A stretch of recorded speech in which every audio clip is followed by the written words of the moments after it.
Buenas gente, en este video se va a explicar el desarrollo de la tarea 2 de inteligencia artificial. Comenzando, es necesario hacer entrega de un video explicativo, que es lo que estás viendo actualmente. Este video debe contener diapositivas, por lo que el video será una presentación de PowerPoint, con audio por encima. Otro requisito, es la utilización de Google Colab, Jupyter Notebook y Python, donde tengo que aclarar que para esta entrega no utilice Google Colab, dado a que en el punto 2 se requería importar un archivo de configuración, y esa plataforma no permite importar archivos localmente, por lo que decidí solo utilizar Jupyter y Python para el desarrollo de esta tarea. El dataset utilizado fue Covertype Dataset, dejo el link en la descripción. Es un dataset con un tamaño de 580.000 filas, en las cuales solo utilizaremos 10.000, ya que utilizar todo el dataset aumentaría considerablemente el tiempo de cómputo. Adicionalmente, se menciona que este dataset posee 54 features o columnas, de las cuales se utilizarán 53 como features, y la última, como etiqueta discreta de 7 clases. Se muestra el código utilizado para cargar dataset, donde este se descarga e importa guardándose como dos vectores, uno de features, o X, y otro de etiqueta, como Y. Adicionalmente se muestra la distribución entre las etiquetas, mostrando que los valores más comunes son 2 y 1, y el menos común es el valor 4, con solo 47 filas. Esta distribución tiene consecuencias, que se explicarán más adelante en el análisis.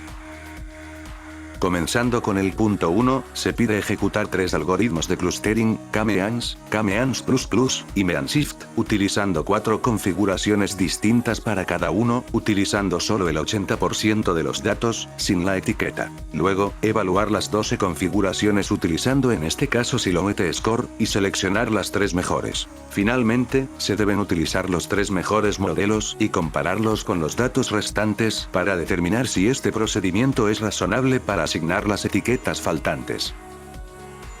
K-means es un algoritmo de clustering el cual posiciona n centroides aleatoriamente y se mueve hacia el centro de los datos cercanos. Tiene como parámetros la cantidad de centroides, la cantidad de iteraciones y la cantidad de repeticiones del experimento. La métrica más importante es la cantidad de centroides, que se suele obtener mediante tanteo y el método del codo.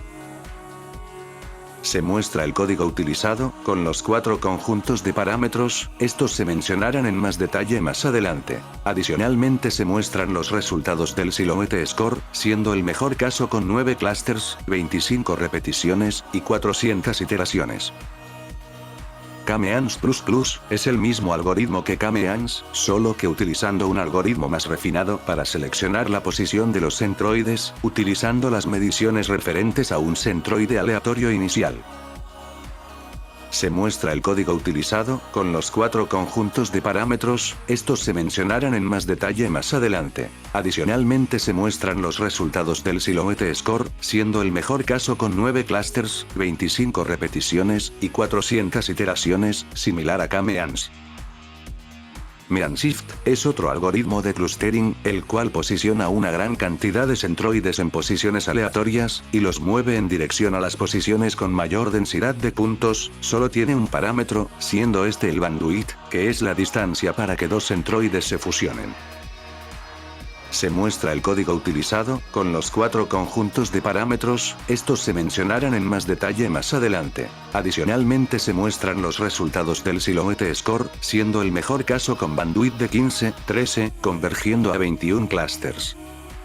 Con respecto a la justificación de parámetros, en K-means y K-means++, el número de clusters fueron 3, 5, 7 y 9, siendo estas cantidades no muy grandes, debido a la pequeña cantidad de clases de etiqueta, ya que si se utiliza un gran número, como 50, siendo valores superiores, van a existir muchos grupos diferentes que en realidad comparten la misma información, y en viceversa, si se elige un número muy pequeño como 1 o 2, no se obtiene suficiente información específica de cada clase. El número de intentos y de iteraciones no tienen un uso relevante en el algoritmo, ya que el número de intentos solo existe para evitar que el algoritmo se quede atorado en un máximo local. mientras que maxiter es la cantidad de iteraciones en cada intento para que el centroide llegue al centro de los datos de su conjunto. Este valor suele converger alrededor de 300 o 350 el datasets bien balanceados, y por ende intentar con valores mucho más grandes es innecesario. En MeanShift, se calcula el bandwidth utilizando el cuantil 0,2, que simboliza un 20% de la distancia media entre los puntos, sirviendo como aproximación inicial, y utilizando diferentes factores, como la mitad, o el doble de este valor, para obtener el bandwidth a utilizar. Adicionalmente es necesario mencionar que si se utilizan valores demasiado grandes de bandwidth, se terminan agrupando todos los puntos, eliminando el sentido del algoritmo. Continuando, se evalúan todas las configuraciones obtenidas anteriormente utilizando su Silhouette Score, y se comparan los mejores con el resto de datos, para obtener la precisión de cada modelo. Se muestra el código utilizado para esto y los resultados obtenidos, siendo el top 3, todos MeanShift, con diferentes valores de bandwidth, donde el top 1 y 2, obtuvo una tasa de aciertos del 49%, y el top 3, obtuvo una tasa de aciertos del 64%.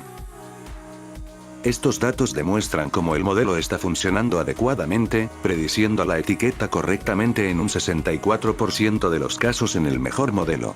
Teniendo en cuenta que la etiqueta tiene 7 clases, este resultado es muchísimo mejor a una selección aleatoria, demostrando el aprendizaje del modelo.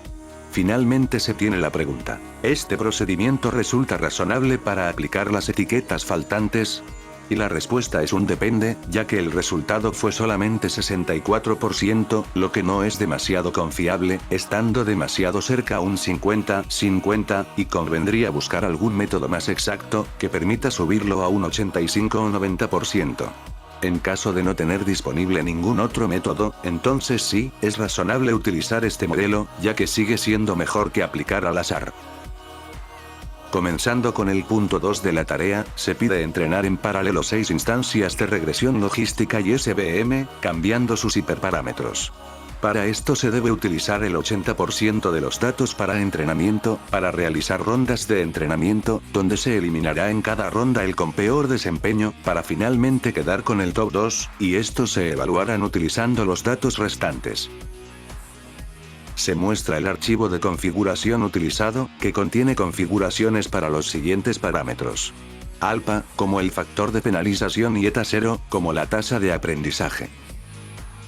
Se carga a la configuración, con los 6 modelos desde el archivo configs.json. Y con los datos cargados, se realiza el siguiente procedimiento. Se subdivide el dataset para entrenar las diferentes configuraciones.